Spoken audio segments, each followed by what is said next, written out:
বেঈমানি করলে আবার খুশি হবেন কেন? খুশি হবেন এই জন্য যে আলহামদুলিল্লাহ একটা জায়গায় ছিলাম এতদিন, আল্লাহ আমাকে জায়গাটা চিনিয়ে দিস। ও যদি বেঈমানিটা এখন না করতো, আমারে আরো কিছুদিন ভাড়াইয়া তারপরে করতো, আমি আরো বেশি ক্ষতিগ্রস্ত হইতাম। আল্লাহ শুকর, আলহামদুলিল্লাহ আমি যে জায়গায় সময় ব্যয় করছি, এরকম জিগরি দোস্ত বানায় রাখছি, ও আসলে কালসাপ, এটা আল্লাহ তাআলা আমারে জানাই দিছে। আলহামদুলিল্লাহ, আমি খুশি হয়ে যাব। নেগেটিভ জিনিসটাকেও পজিটিভ ভাবে আমরা দেখতে পারি।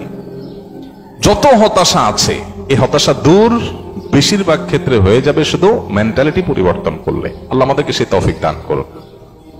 আমাদের কিচ্ছু নাই, ঘরে অল্প স্বল্প আছে, আমরা যার আছে তার সাথে তুলনা করবো না। আমার যা আছে তা নিয়ে অনেক হ্যাপি, আলহামদুলিল্লাহ। আল্লাহ আমার ছেলে মেয়ে সুস্থ রাখছেন, ক্যান্সার দেন নাই, বড় কোনো ব্যাধি দেন না, আল্লাহ শুকর।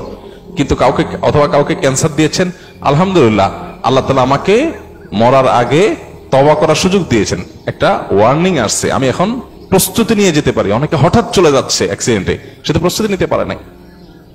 খারাপ কাজ করতে করতে গুনাহের পথে রাখতে তওবা করার আগে সে চলে গেল। আলহামদুলিল্লাহ আমার তো একটা ওয়ার্নিং পিরিয়ড পাইছি, এই সুযোগে আমি তওবা করে আমার আখিরাতটাকে সুন্দর করে যেতে পারি। প্রত্যেকটা নেগেটিভ জিনিসকে পজিটিভ দেখা যায়। বিশেষ করে আজকালকার যে হতাশা, এগুলো বেশিরভাগই হলো আমাদের অনেক খাই স্বভাবের কারণে।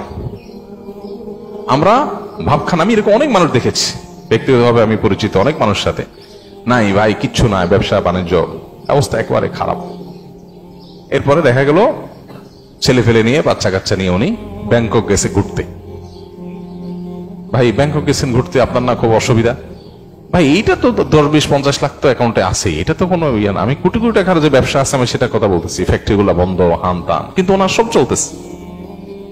মানুষের চাহিদা যত বাড়ে সে তত দুঃখী হয়, চাহিদা যত কমে সে তত সুখী হয়। এই জন্যই কানাআত বা অল্প তুষ্ট থাকার শিক্ষা নবী সাল্লাল্লাহু আলাইহি ওয়াসাল্লাম দিয়েছেন। মুসলমান কখনো খাই স্বভাবের হবে না। যত বেশি খাই স্বভাব হবে, যত বেশি অন্যের কাছে আশা থাকবে, তত বেশি আপনি দুঃখী হবেন।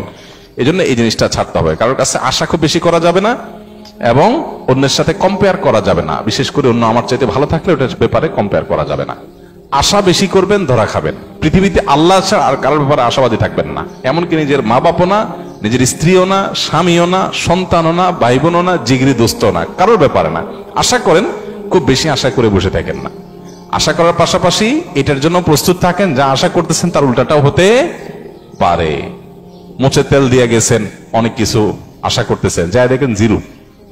হাসা দিবেন যে আমি তো বোকা ছিলাম, এই জায়গা আমার নসিবে এটা বরাদ্দ ছিল না, অথচ আমি মুছে তেল দিয়ে আসছি। ফাও, কাঁঠাল খাওয়ার জন্য মুছে তেল দিয়ে আসছি, এসে দেখি কাঁঠালই নেই, কাঁঠাল পুরোটাই নষ্ট।